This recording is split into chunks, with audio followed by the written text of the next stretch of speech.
Hello दोस्तों, स्वागत है आपका अपने channel maths with Krishnakant Tripathi में। प्रश्नावली 7.10 के हम लोग 6 सवाल कर चुके थे।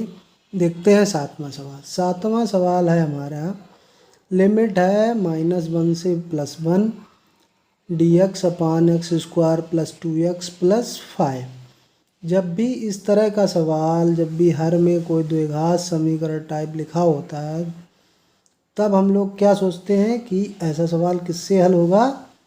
ऐसा सवाल होगा पूर्ण वर्ग बनाकर।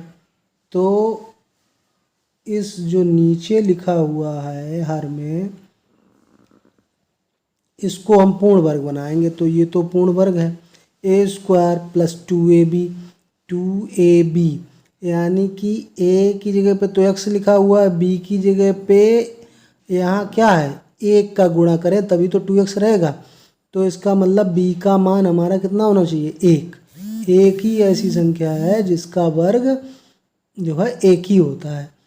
तो अब इसका हमें पता चल गया है कि ये 2ab है यानी कि b 1 है। तो यहाँ पे हम लिख देंगे 1 का वर्ग। अब हमारा 1 का वर्ग 1, लेकिन यहाँ तो सवाल में 5 लिखा हुआ था, तो कितना और बचा, 4 और जोड़ते हैं।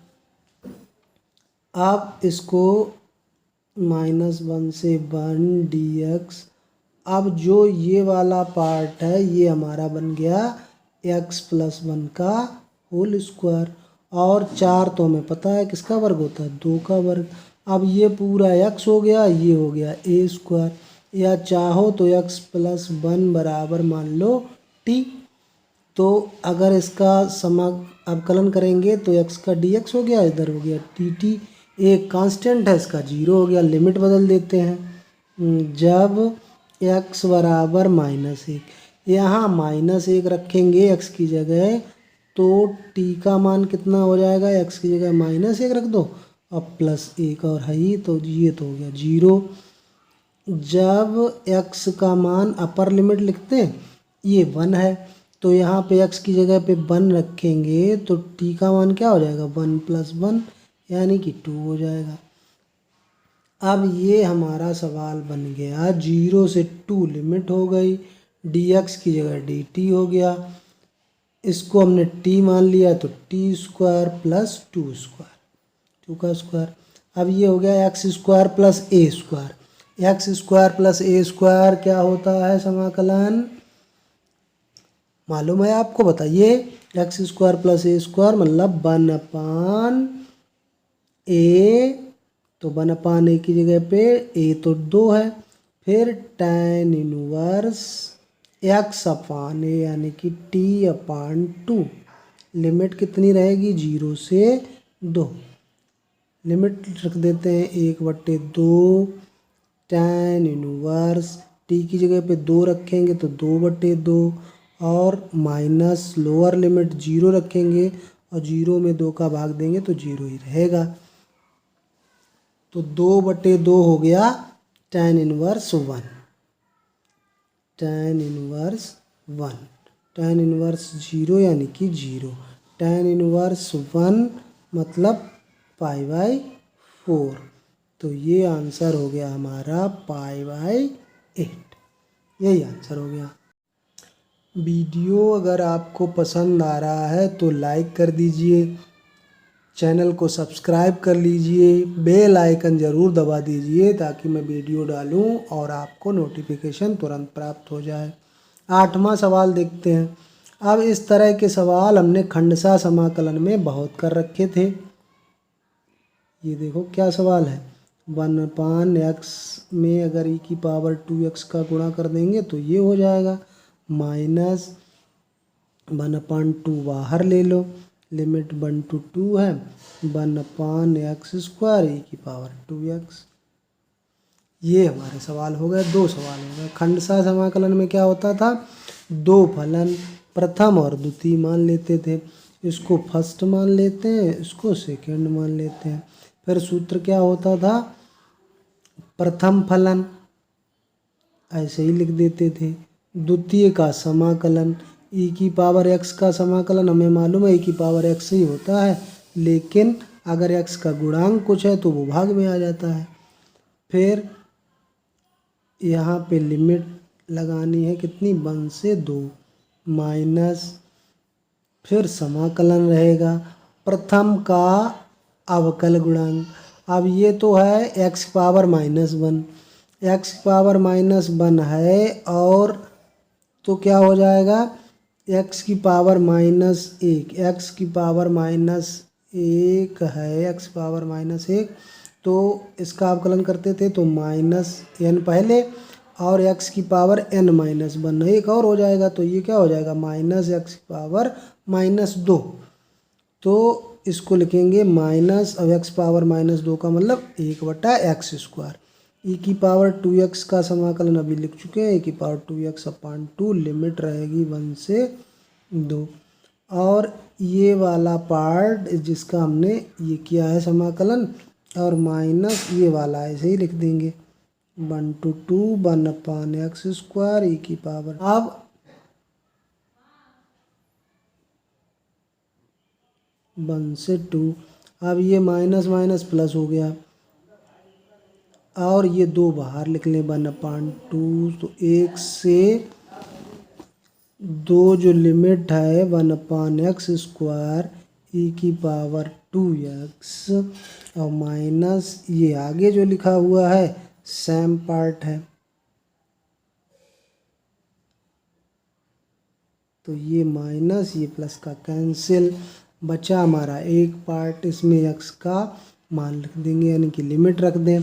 तो पहले x का मान 2 रखेंगे तो 1/2, e की पावर 4/2, माइनस लोअर लिमिट रखेंगे तो x की 1, यानी कि 1 ही रहेगा, e की पावर 2/2, ये हो गया, यानी कि ये हो गया e की पावर 4/4 माइनस e²/2। बस यही हो गया हमारा आंसर। नमा सवाल हमारा है 1/3 से 1 तक लिमिट हुई, x - x³ पावर 1/3/x⁴। देख के तो सवाल बड़ा कठिन लग रहा है, लेकिन ध्यान से अगर देखेंगे तो ये हमें लग रहा है कि x घात 1/3 इसकी है, और तो x³, ऐसे सवालों में क्या करते हैं, जितनी घात है उतनी x की घात हम कॉमन लेते हैं। तो 1/3 से 1, यहाँ x³ कॉमन निकाल लिया सॉरी, तो इसकी घात तो 1/3 भी तो आएगी। अब यहाँ x³ से भाग देंगे तो नीचे क्या रह जाएगा, 1/x² माइनस x³ पूरा ही कॉमन ले लिया, 1 की पावर 1/3/x⁴ और dx। अब देखते हैं ये 1/3 से 1, अब x³ ये 3 कैंसिल हो गया, 1x बचा, 1/x² माइनस 1 पावर 1/3/x⁴, ये x कैंसिल। अब नीचे रह गया x³, तो हम ये जो दिया गया है 1/x² माइनस 1 बराबर, इसको t मान लेते हैं। अब ये x⁻² है, तो -2 पहले आएगा, और एक और इसमें से घटेगा तो -3 dx, -1 का हो गया 0, t का हो गया dt। अब ये x नीचे है तो -2/x⁻³ को कैसे लिख सकते हैं, बराबर dt, लेकिन हमारा यहाँ तो केवल 1/x³ है, तो 1/x³ dx, 2 उधर ले जाएंगे, -1/2 dt, ये रख देंगे। अब लिमिट चेंज कर लेते हैं, जब x का मान 1/3, तो यहाँ पे रखो तो t बराबर कितना हो जाएगा, 1/3 रखेंगे तो उल्टा ऊपर चला जाएगा तो 3 हो जाएगा, 3 का वर्ग -1, 3 का वर्ग 9 होता, 9 में से 1 गया 8। दूसरी लिमिट रख देते हैं, जब x बराबर 1 तो t बराबर 1 का उल्टा भी 1 ही होता है, 1² - 1 यानी कि 0। तो ये लिमिट हमारी चेंज हो गई। अब ये हो गया 8 से लेके 0 तक। अब ये हमने t मान लिया था, तो t की पावर 1/3 और ये सब dt में चला गया, लेकिन -1/2 है, इसे बाहर लिख देते हैं। अब x की पावर n का समाकलन क्या होता है, ये हम लोग भली भांति जानते हैं। क्या होता है, इसमें अवकलन में एक घटता है घात से और समाकलन में एक बढ़ता है और उतना ही नीचे रहता है। तो t की पावर 1/3 + 1 और नीचे उसी से भाग, लिमिट कितनी रहेगी 8 से 0 -1/2। ये हो गया 3 एकम 3 एक 4, यानी कि 4/3, तो इसे ऊपर लिख देंगे 3/4 और t की पावर 4/3। लिमिट हो गई 8 से 0। इसे बाहर लिख लेते हैं तो -3/8 हो जाएगा। आप पहली लिमिट रखेंगे तो t की जगह 0 -8 की पावर 4/3। अब 8 की पावर 4/3 का मतलब क्या हुआ, यानी कि -8 को लिख सकते हैं 2 का क्यूब और इसकी पावर 4/3 है, तो ये 3 कैंसिल, यानी 2 की पावर 4 हो गया, माइनस माइनस प्लस हो गया 3/8। अब 2 की पावर 4 मतलब 2 का 4 बार गुणा, तो ये तो हमें मालूम है 2 की पावर 4 16 होता है, यानी कि ये हो गया 16, 3/8 गुणे 16 8 से, तो ये आंसर हो गया 6। और ये हमारे ऑप्शन नंबर ए में है। किताब में शायद आंसर गलत दिया हुआ है, ये ऑप्शन ए सही है इसका। 10वां और लास्ट सवाल है, यदि f(x) का मान ये है तो f' का मान बताइए। तो f(x) ये समाकलन है, तो इसको समाकलन करना पड़ेगा। कैसे होगा, खंडशः दो पद दिए हुए हैं, तो f(x) का मान निकाल लेते हैं।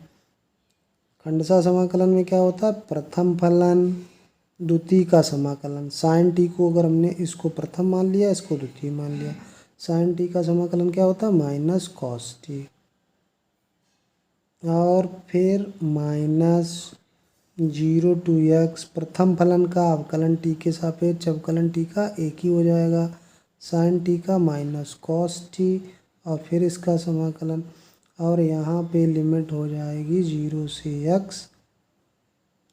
ये हो गया हमारा f(x). अब इसको ऑल सॉल्व कर लेते हैं। t की जगह पे x रख दो, -x cos x 0 रखेंगे तो -0 ही हो जाएगा, -0 से माइनस माइनस ये प्लस हो गया, और cos का अगर समाकलन करें तो क्या होता sin t। तो ये हो गया हमारा f(x). अब f' यानी कि इसका हमें समाकलन करना है, तो ये तो दो पद दिए हुए हैं, इसका अलग कर लेना है, और इसमें 0 to x लगानी थी, x cos x हो जाएगा, और ये प्लस साइन x, और साइन 0 का मान 0 होता है, प्लस साइन x। इसका समाकलन अवकलन करना है हमको, तो ये तो दो फलन से होगा, माइनस चिन्ह बाहर ले लें, प्रथम फलन द्वितीय का अवकलन साइन x का अवकलन cos x प्लस द्वितीय फलन और प्रथम का अवकलन x का x के सापेक्ष अवकलन 1 होगा, और साइन x का अवकलन दोबारा कर देंगे अलग से, तो ये cos x हो जाएगा। इसमें माइनस चिन्ह, माइनस x cos x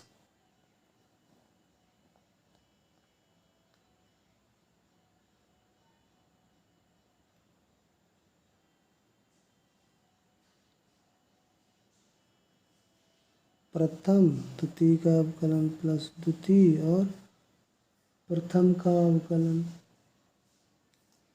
ये cos x था।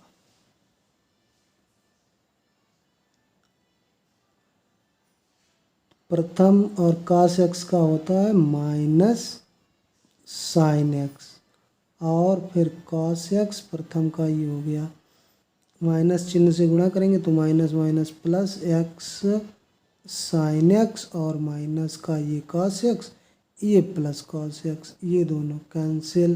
तो आंसर क्या हो जाएगा, एक्स साइन एक्स, यही आंसर हो गया। यहाँ पे आपको समझ में आ गया, ये एक्स कॉस एक्स था, मैंने गलती से साइन एक्स लिख दिया, प्लस अलग से ये साइन एक्स। यहाँ दो पद से करेंगे तो प्रथम फलन द्वितीय फलन का cos एक्स का अवकलन होता है माइनस साइन एक्स, प्लस द्वितीय फलन cos एक्स हो गया, एक्स का हो गया 1 और साइन एक्स का cos एक्स। माइनस चिन्ह ये बाहर है, इसका गुणा कर देंगे तो ये प्लस हो जाएगा, ये माइनस, ये कैंसिल, यही आंसर। Thanks for watching.